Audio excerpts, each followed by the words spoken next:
So hello everyone. First of all, I welcome you all to my YouTube channel that is English with साहिल मिश्रा। तो आज हमारी English grammar की class है और English grammar में आज हम डायरेक्ट और इनडायरेक्ट नरेशन का चौथा पार्ट करेंगे। इसके पहले हमने 3 पार्ट कंप्लीट कर लिए थे। पहले पार्ट में हमने असर्टिव सेंटेंस को किया था, दूसरे पार्ट में इंट्रोगेटिव सेंटेंस को, फिर हमने इम्परेटिव सेंटेंस को किया था।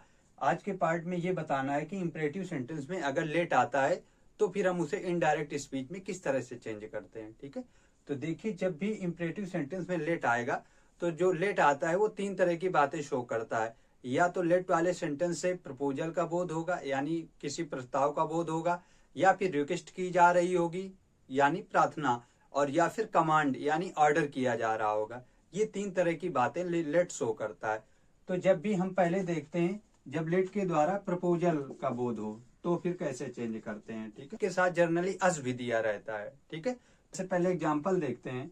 मान लीजिए ऐसा लिखा है,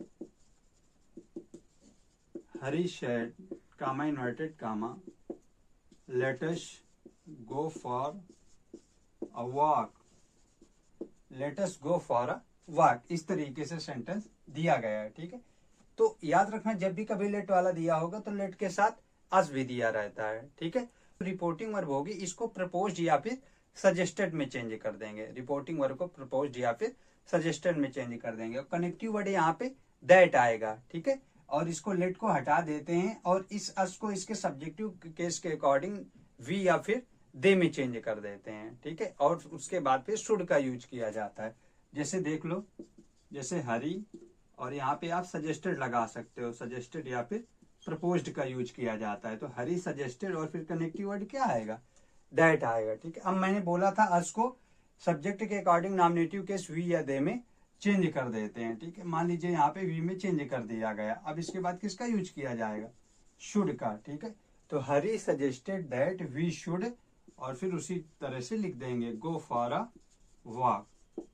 इस तरीके से चेंज कर देते हैं और इन्वर्टेड कामा को हटा देते हैं। ठीक है, एक एग्जांपल और देख लो, जैसे ही shade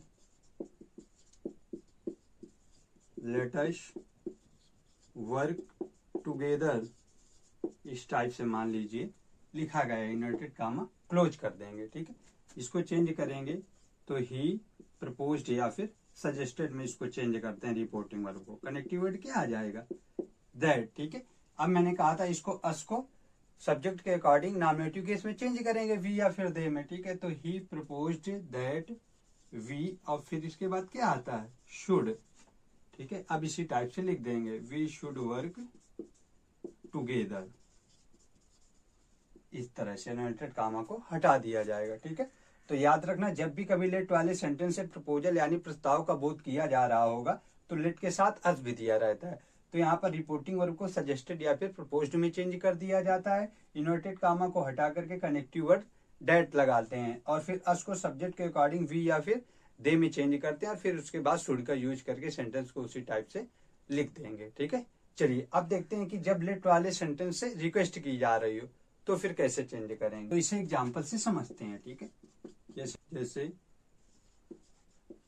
she said comma inverted comma let me go home.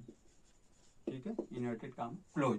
तो मैंने बताया जब भी लेट वाले सेंटेंस से रिक्वेस्ट की जा रही है, अब यहाँ पे रिक्वेस्ट ही तो उसके द्वारा की जा रही है कि मुझे घर जाने दो। ठीक है, तो जब भी कभी लेट वाले सेंटेंस से रिक्वेस्ट शो की जा रही हो तो हमेशा याद रखना रिपोर्टिंग वर्ब को रिक्वेस्टेड में चेंज कर देते हैं। ठीक है, और लेट के स्थान पर टू लेट का यूज कर देते हैं, सेंटेंस को उसी तरह से बना देते हैं। ठीक है, इसका बनाने का और एक तरीका है, पहले इस तरह से देख लो। जैसे सी और रिपोर्टिंग वर्ब को किसमें चेंज कर देंगे, रिक्वेस्टेड में, और लेट को किसमें बदल देंगे, टू लेट में।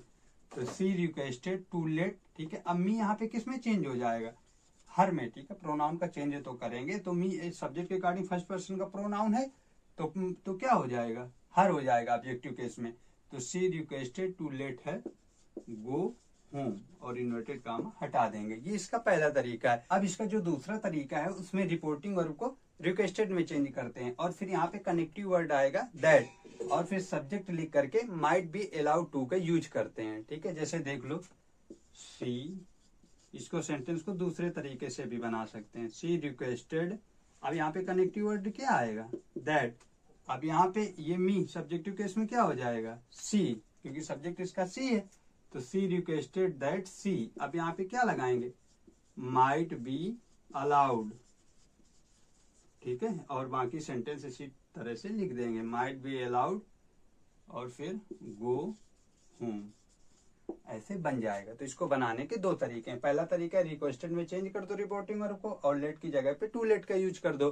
दूसरा तरीका है रिपोर्टिंग वर्ब को रिक्वेस्टेड में चेंज करो, दैट लगाकर माइट बी अलाउड का यूज करते हैं, ठीक है। अब देखते हैं जब इंपरेटिव सेंटेंस में लेट वाले सेंटेंस से कमांड किया जा रहा हो, यानी किसी को ऑर्डर दिया जा रहा हो, तो सेंटेंस को फिर किस तरह से बनाते हैं।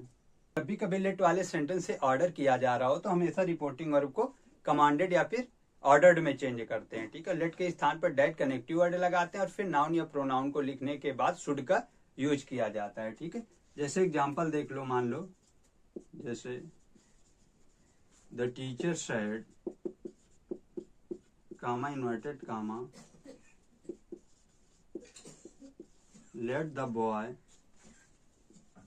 गो home, let the boy go home, ठीक है। अब इसको चेंज करेंगे। तो मैंने कहा जब भी कभी ऑर्डर दिया जा रहा हो लेट वाले सेंटेंस से, तो यहाँ पे रिपोर्टिंग वर्ब को ऑर्डर्ड में चेंज कर देंगे, ठीक है। अब यहाँ पे कनेक्टिव वर्ड क्या आएगा, दैट, और फिर इसके बाद नाउन या प्रोनाउन को लिखना है, तो नाउन क्या है यहाँ पे, द बॉय, और फिर इसके बाद शुड का यूज करेंगे, the boy should go home, इस तरह से बना देंगे, ठीक है।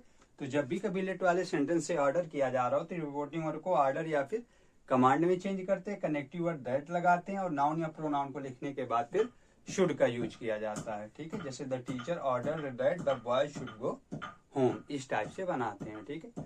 तो इस तरह से हमारा नरेशन कंप्लीट हुआ, ठीक है। नरेशन को हमने 4 पार्ट में रखा ताकि ज्यादा बड़ी वीडियो ना हो, इसलिए नरेशन को 4 पार्ट में डिवाइड कर दिया गया था। पार्ट के इस तरह से आपका नरेशन कंप्लीट हो गया। आई होप आज की क्लास आपको अच्छी लगी होगी। क्लास अच्छी लगी हो तो वीडियो को लाइक कर देना और साथ ही चैनल को भी सब्सक्राइब कर लेना। साथ ही अपने उन फ्रेंड्स के साथ वीडियो को शेयर करें जो इंग्लिश सीखना चाहते हैं, ठीक है। अभी इसमें और अच्छी अच्छी क्लासेस आने वाली हैं। मेनली जो ये चैनल है ये कॉम्पिटिटिव एग्जाम के लिए फोकस्ड है, ठीक है। अभी इस तरह से पढ़ाया जा रहा है ताकि सभी के लिए यूजफुल है, चाहे वो स्कूलिंग कर रहा हो या फिर कोई कंपटीशन की तैयारी कर रहा हो, सभी के लिए। तो आगे और भी बहुत अच्छी अच्छी वीडियो जाने वाली हैं और डेली शॉर्ट वीडियो भी अपलोड होती हैं, तो आप लोग शॉर्ट वीडियो भी देखा करो, उससे आपकी स्पोकन इंग्लिश और ज़्यादा इन्हेंस होगी। Thanks for watching.